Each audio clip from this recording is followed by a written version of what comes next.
Imagina que estás en tu trabajo, llega tu jefe y te entrega el equivalente a 20 años de tu sueldo. ¿Qué harías con todo ese dinero? ¿Lo gastarías? ¿Lo invertirías? ¿O solamente lo guardarías? Jesús nos cuenta la historia de 3 hombres que les sucede algo similar. ¿Quieres saber qué hicieron ellos? Acompáñame en la ruta de hoy para descubrirlo.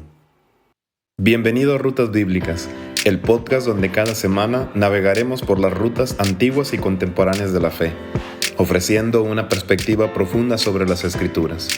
Únete a nosotros para encontrar inspiración y conocimiento en tu viaje espiritual, seas un estudioso de la Biblia o estés comenzando tu travesía. Yo soy Germán y esto es Rutas Bíblicas.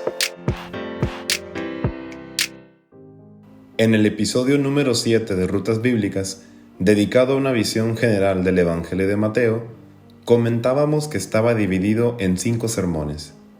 En el episodio de hoy vamos a hablar sobre la parábola de los talentos, que forma parte del 5º discurso de Mateo, el así llamado escatológico, ya que trata sobre los últimos tiempos.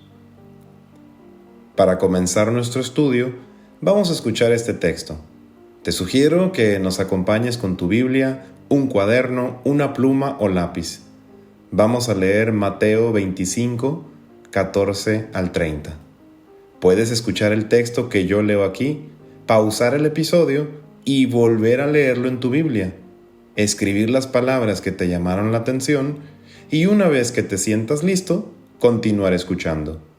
Así que comienzo con la lectura del texto.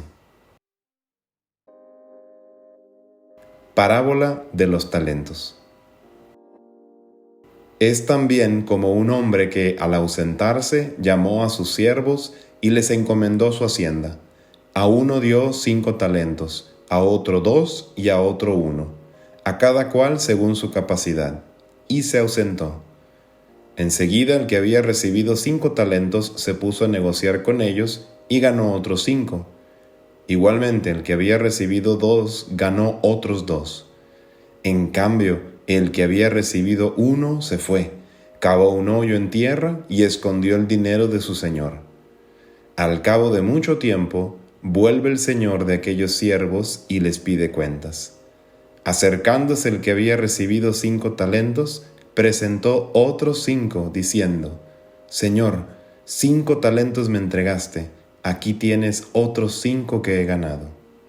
Su señor le dijo: Bien, siervo bueno y fiel, en lo poco has sido fiel, al frente de lo mucho te pondré, entra en el gozo de tu señor.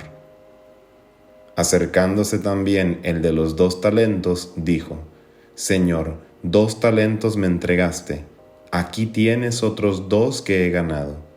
Su señor le dijo: Bien, siervo bueno y fiel, en lo poco has sido fiel, al frente de lo mucho te pondré, entra en el gozo de tu señor. Acercándose también el que había recibido 1 talento, dijo: Señor, sé que eres un hombre duro, que cosechas donde no sembraste y recoges donde no esparciste. Por eso me dio miedo, y fui y escondí en tierra tu talento. Mira, aquí tienes lo que es tuyo. Mas su señor le respondió: Siervo malo y perezoso, sabías que yo cosecho donde no sembré y recojo donde no esparcí. Debías pues haber entregado mi dinero a los banqueros, y así al volver yo habría cobrado lo mío con los intereses. Quítenle por tanto el talento y dénselo al que tiene los 10 talentos, porque a todo el que tiene se le dará y le sobrará, pero al que no tiene, aún lo que tiene se le quitará. Y al siervo inútil, échenlo a las tinieblas de afuera. Allí será el llanto y el rechinar de dientes. Esta historia es la tercera en una serie de parábolas que tratan sobre la importancia de estar listos. La primera es la parábola del mayordomo, la segunda la de las 10 vírgenes y por último la de los talentos. A cada uno se le entrega una gran cantidad de dinero, sin instrucciones sobre qué hacer con ella, y en la historia se nos presenta sus distintas formas de ejercer esta responsabilidad. Los dos primeros duplican el dinero que reciben, mientras que el segundo entrega lo mismo que recibió. Su fracaso no consiste en que hizo algo malo, sino que simplemente no hizo nada. No aprovechó la oportunidad que se le daba. ¿Qué son estos talentos que reciben los siervos? El talento era originalmente una medida de peso, aproximadamente 30 kilogramos de algún metal, casi siempre plata. Un talento de plata equivalía aproximadamente a 6,000 denarios. Ahora bien, para poner esto en perspectiva, el salario de un trabajador era un denario al día. Así que el que recibió un talento tenía la capacidad para poder vivir sin trabajar durante más o menos unos 16 años. Más aún, el que recibió 10 denarios tenía el equivalente a 160 años de trabajo. Es importante entonces aclarar que los talentos en esta parábola no representan las habilidades, dones y aptitudes que todos poseemos, sino que más bien podrían representar los privilegios, oportunidades y responsabilidades del reino de los cielos. Lo que importa aquí es que cada discípulo debe vivir y trabajar de tal manera que cuando vuelva el Señor le diga: bien, siervo bueno y fiel, en lo poco has sido fiel, al frente de lo mucho te pondré, entra en el gozo de tu Señor. Esto es lo que significa estar listos para la parusía, es decir, para la segunda venida de Cristo. Un detalle que es digno de mención es que la recompensa por el trabajo realizado no es el dejar de ser siervos o estar libres de responsabilidades, sino que les da más responsabilidades. Fueron fieles en lo poco, ahora el Señor los pondrá al frente de lo mucho.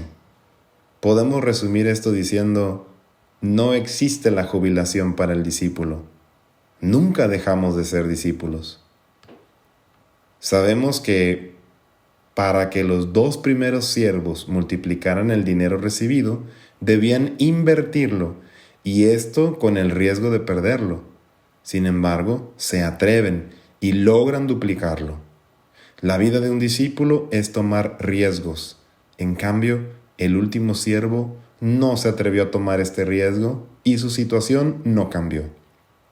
Esta actitud puede servirnos para describir a los que quieren vivir una religión donde solo se preocupan por no hacer nada malo. Sin embargo, la vida cristiana no es solamente dejar de hacer el mal, debe ser principalmente hacer el bien. Al final de la parábola, el Señor dice que echen al siervo inútil a las tinieblas. Es un triste final. ¿Qué es lo que lo condenó? Con su inacción, mostró ser inútil para el reino de los cielos.